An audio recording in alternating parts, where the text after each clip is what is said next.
Ingat kasihnya, ingat kebaikannya,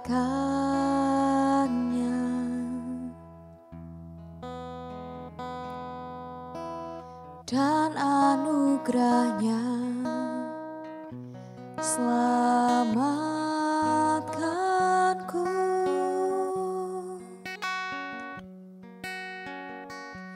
Sebab kasihnya setinggi langit, kasih setia Allah pada kita. Besar kasih Allah pada kita.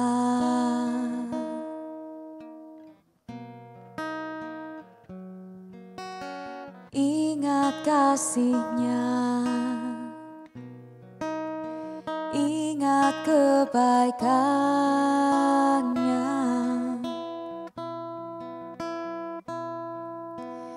dan anugerahnya selamatkanku.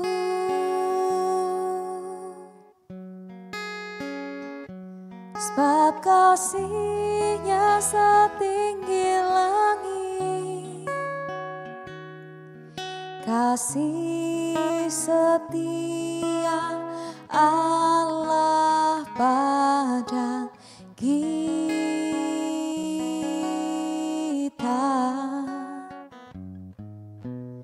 Besar kasih Allah pada kita.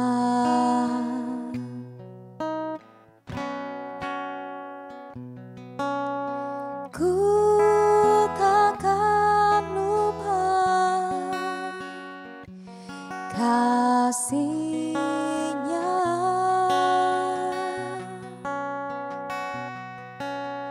ku takkan lupa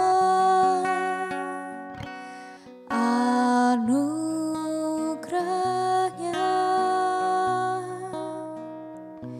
Dia penuhkan, Dia penuhkan, Dia puaskan hasratku.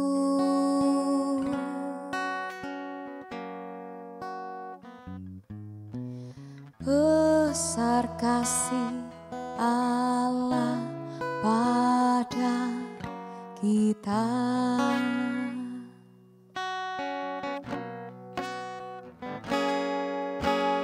Ingat kasihnya, ingat kebaikannya,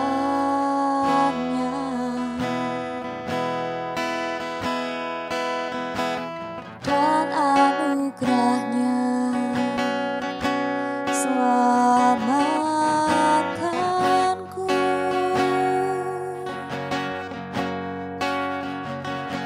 Sebab kasihnya setinggi langit, kasih setia Allah pada kita. Besar kasih Allah pada kita.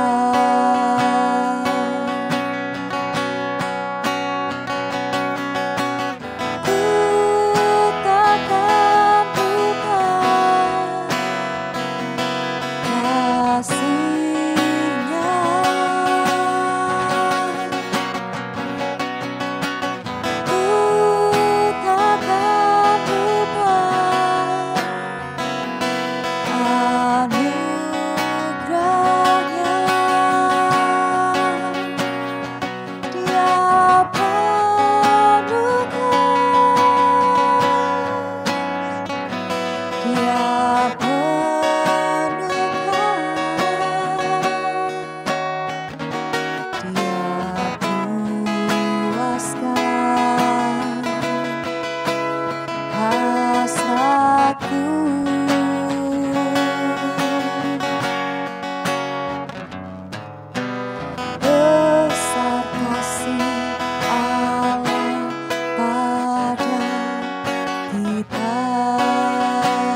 besar kasih-Mu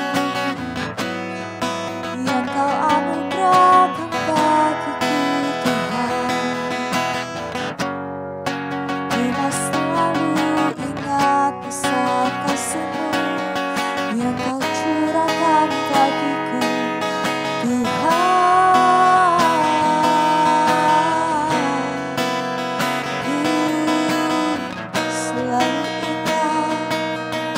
Kasih karunia-Mu bagiku Tuhan, bagiku Tuhan.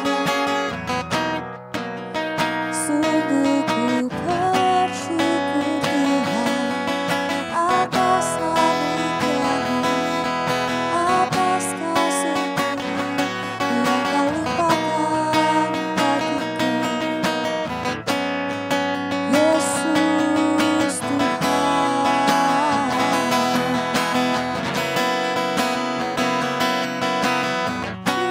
ku bersyukur Tuhan, ku bersyukur Tuhan. Untuk selamanya ku mau selalu ingat besar anugerah-Mu bagiku, besar kasih rahmat-Mu bagiku Tuhan.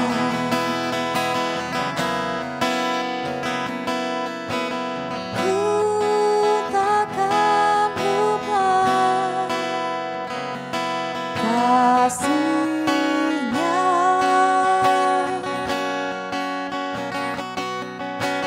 Ku takkan lupa anugerah-Nya.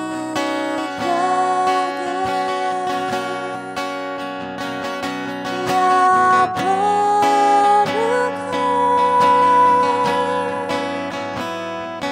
Dia penuhkan,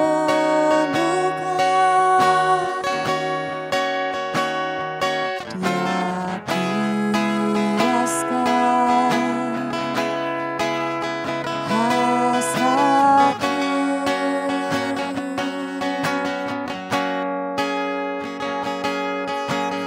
Besar kasih Allah pada kita.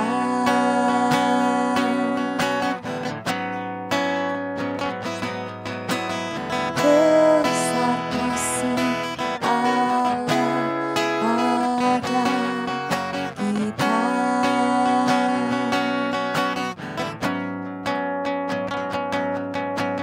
Besar kasih Allah pada kita.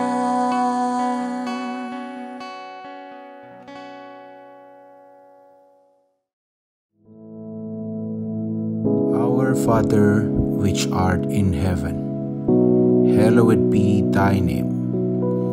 Thy kingdom come, thy will be done in earth as it is in heaven. Give us this day our daily bread, and forgive us our debts, as we forgive our debtors. And lead us not into temptation, but deliver us from evil. For thine is the kingdom, and the power, and the glory, forever. Amen.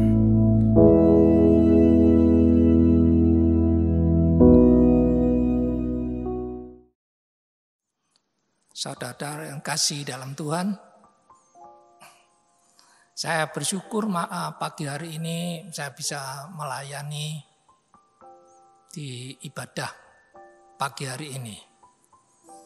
Dan karena hari ini kita dalam suasana Natal, maka saya akan memberikan tema bagi apa yang saya sharingkan pagi hari ini, yaitu pertandingan iman. Bapak Ibu sekalian yang kasih dalam Tuhan, orang biasa merayakan Natal sebagai sebuah perayaan, sebagai sebuah celebration. Dan itu memang gak salah ya. Karena kelahiran Tuhan Yesus, Sang Juru Selamat kita, itu memang perlu dirayakan dengan meriah dan penuh sukacita. Tapi juga jangan lupa, ada sisi lain yang perlu kita ketahui tentang kelahiran Tuhan Yesus. Karena bagi Maria dan Yusuf selaku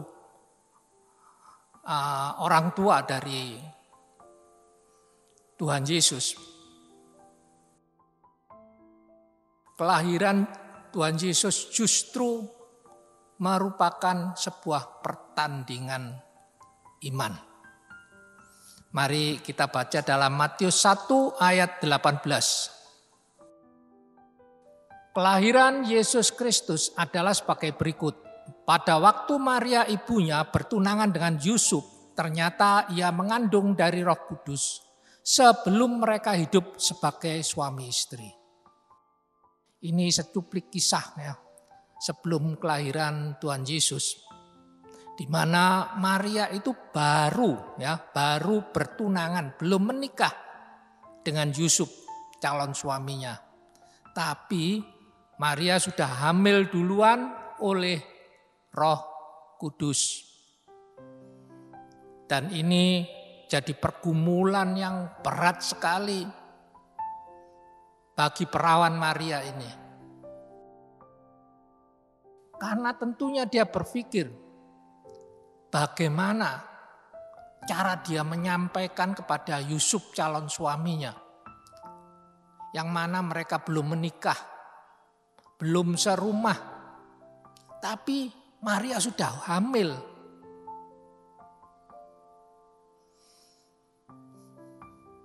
Apakah Yusuf mau percaya kalau diberitahu oleh Maria bahwa dia hamil karena Roh Kudus?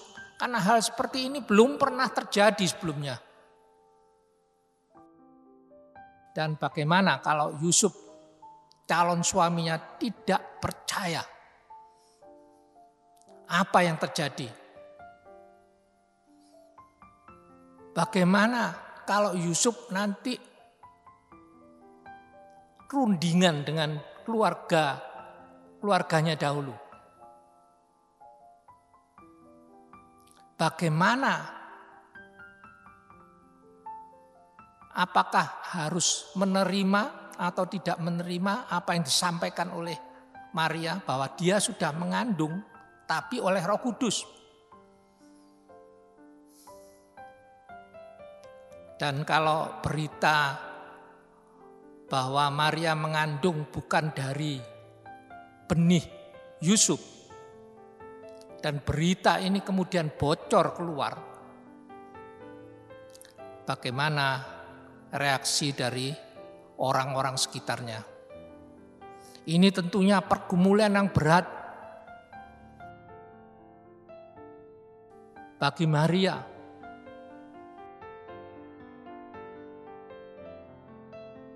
Karena kalau zaman sekarang Bapak Ibu sekalian ya, orang hamil duluan ya tanpa suami ya paling-paling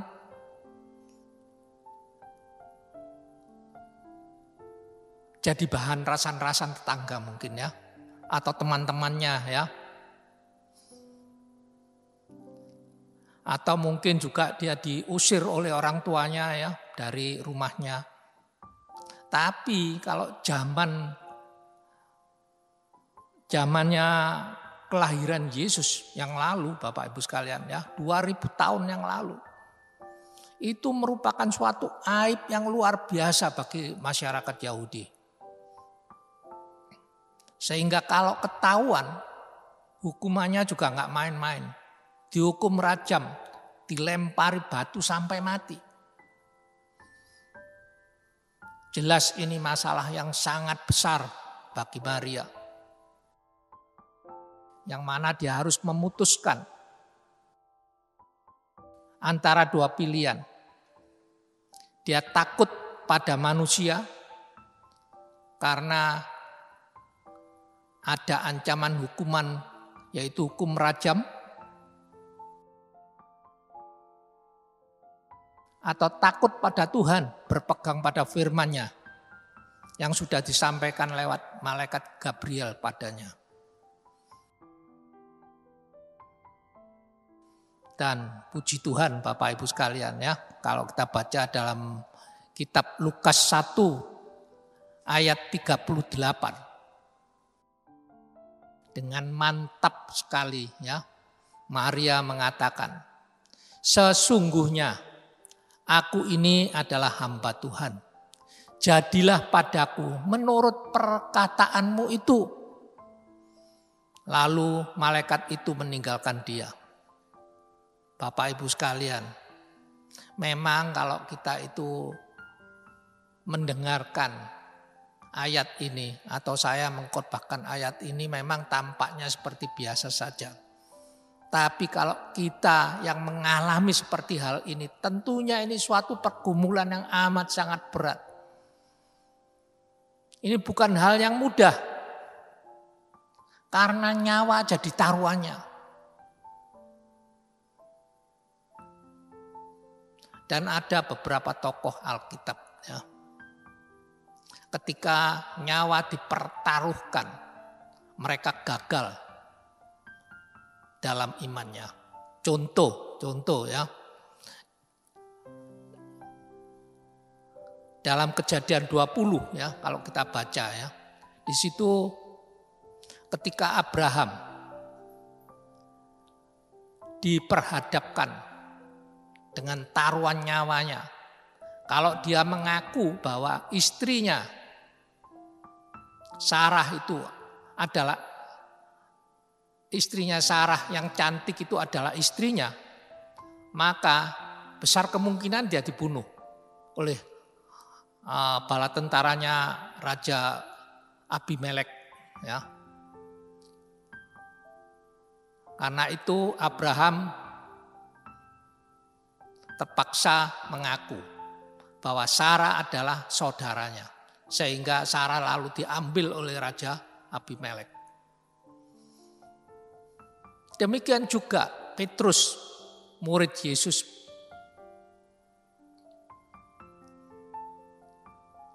Petrus yang mengatakan begitu mengasihi Tuhan. Tapi nyatanya ketika dia diperhadapkan dengan orang-orang yang menyaksikan pengadilan Yesus di hadapan Pontius Pilatus, maka Petrus pun menyangkali Yesus sampai 3 kali. Tapi yang hebat, apa yang dikatakan oleh Rasul Paulus di akhir hidupnya. Dalam 2 Timotius 4 ayat 7. Aku telah mengakhiri pertandingan yang baik. Aku telah mencapai garis akhir.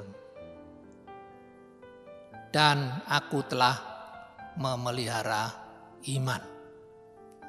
Bapak Ibu sekalian, apa yang dikatakan Rasul Paulus dalam ayat ini sesungguhnya merupakan kata-kata terakhir yang diucapkan Rasul Paulus sebelum dia dihukum mati di Roma dengan cara dipenggal kepalanya. Dan dari ayat ini kita bisa tahu bahwa Rasul Paulus menyongsong kematiannya sebagai martir dengan mantap, tidak gentar, tidak ada rasa kecewa, menyesal ikut Tuhan. Tapi dengan bangga dia mengatakan, aku telah mengakhiri pertandingan yang baik. Aku telah mencapai garis akhir dan aku telah memelihara iman. Bapak Ibu sekalian, yang sering dipertanyakan orang, mengapa iman yang dipertandingkan bukan harta, bukan jabatan, bukan nama besar. Mengapa iman yang dipertandingkan? Perlu kita ketahui. Yang pertama-tama, dalam perjanjian lama, Salomo pun mengatakan bahwa semua perjuangan di dunia ini, selain memperjuangkan iman yang benar, adalah sia-sia. Dalam Pengkhotbah 2 ayat 11 dikatakan, ketika aku meneliti segala pekerjaan yang dilakukan tanganku, dan segala usaha yang telah kulakukan itu dengan jerih payah, lihatlah, segala sesuatu adalah kesia-siaan dan usaha menjaring angin. Memang tak ada keuntungan di bawah matahari ini. Salomo yang sudah memperoleh segala-galanya di dunia ini, baik kekayaan, jabatan, dan nama besar sebagai raja yang sukses di dunia ini, mengatakan segala sesuatunya adalah kesia-siaan dan usaha menjaring angin. Memang tidak ada keuntungan di bawah matahari ini. Semua perjuangannya sia-sia. Sekalipun dia memperoleh segala-galanya. Ini suatu pengakuan Bapak Ibu sekalian. Bahwa Salomo ini mengaku bahwa rugi besar kalau orang-orang percaya tidak turut serta dalam pertandingan iman yang sudah Tuhan sediakan bagi kita semua.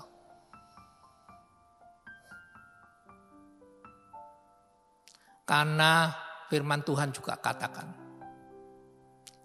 langit dan bumi akan lenyap, tapi firman Tuhan akan tinggal tetap. Ikuti apa kata firman Tuhan.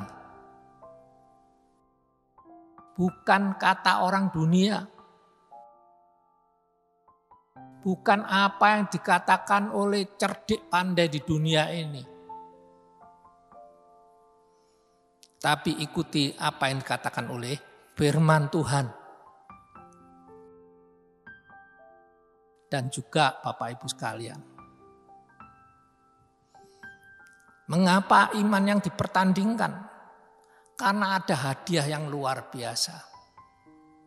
Yang tidak bisa dibeli dengan emas dan perak maupun permata. Yaitu mahkota kebenaran. Yang Tuhan sediakan bagi orang-orang percaya yang mengakhiri pertandingannya dengan baik. Apa sih pertandingan yang baik? Pertandingan yang baik adalah pertandingan yang mengikuti peraturan-peraturan yang sudah ditetapkan. Dan dalam Alkitab dikatakan dalam 2 Timotius 2 ayat 5. 2 Timotius 2 ayat 5. Seorang olahragawan hanya dapat memperoleh mahkota sebagai juara apabila ia bertanding menurut peraturan-peraturan olahraga. Dan ketika yang kita pertandingkan adalah iman, peraturan-peraturannya adalah firman Tuhan. Apapun masalah, pergumulan, tantangan dalam hidup kita, hadapi, jalani sesuai dengan firman Tuhan. Sesuai dengan kehendaknya, bukan kehendakku atau karepku dewe, ya. Dan Bapak Ibu sekalian, ini tentunya bukan hal yang mudah. Karena kita tahu dalam hidup kita sebagai manusia di dunia ini ada dua hal yang merintangi kita untuk hidup sesuai dengan kehendaknya. Yang pertama adalah si iblis. Iblis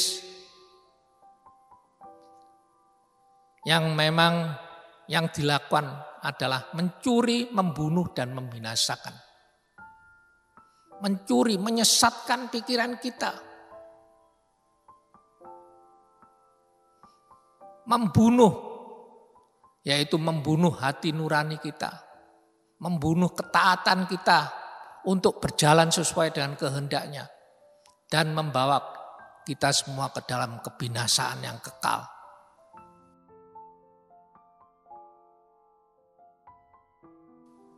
Dan selain itu, ada musuh kita yang jauh lebih kuat. Kalau si iblis sudah dikalahkan oleh Tuhan Yesus di atas kayu salib, maka yang kedua ini yang sulit kita kalahkan. Hanya ketika kita betul-betul taat kepada Tuhan, tunduk kepada Tuhan, maka kita bisa mengalahkan musuh kita yang kedua, yaitu kedagingan kita sendiri.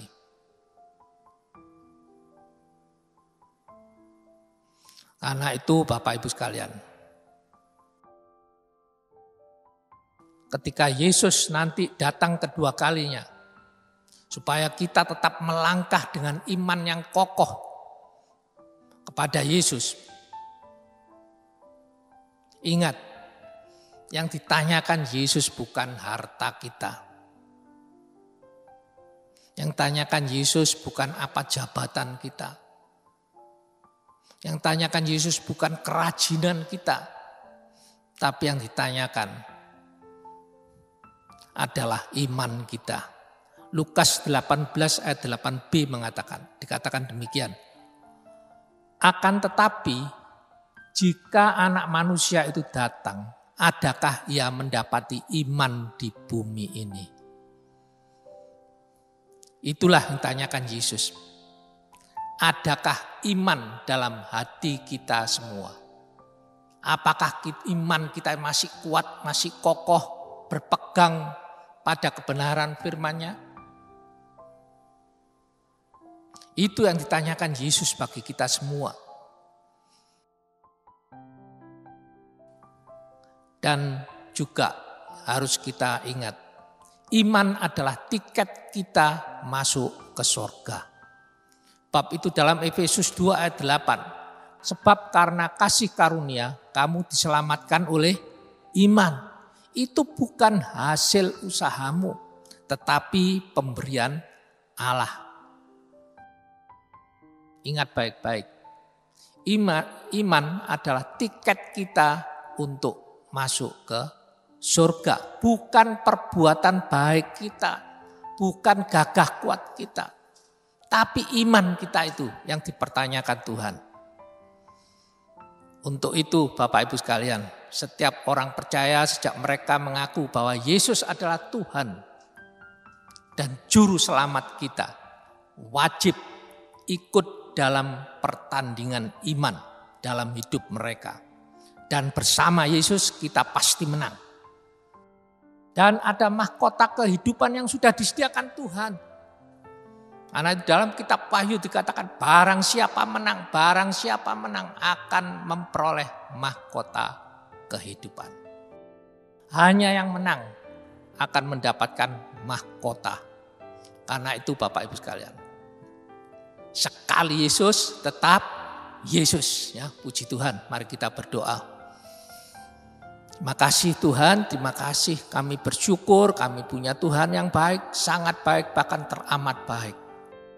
Sesuai dengan kebenaran firman-Mu Tuhan, pimpin kami, kuatkan kami, agar kami dapat melewati setiap pertandingan demi pertandingan iman yang harus kami hadapi setiap saat.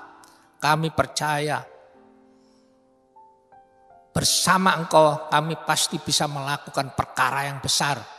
Bersama Engkau tidak ada yang sukar. Bersama Engkau selalu ada jalan keluar. Terima kasih Bapa yang baik, terima kasih. Pimpin kami semua dari hari ke hari. Supaya kami semua pada akhirnya akan memperoleh mahkota kehidupan. Terima kasih Bapa yang baik. Dalam nama Tuhan Yesus Kristus hamba-Mu sudah berdoa dan mengucap syukur. Haleluya. Amin.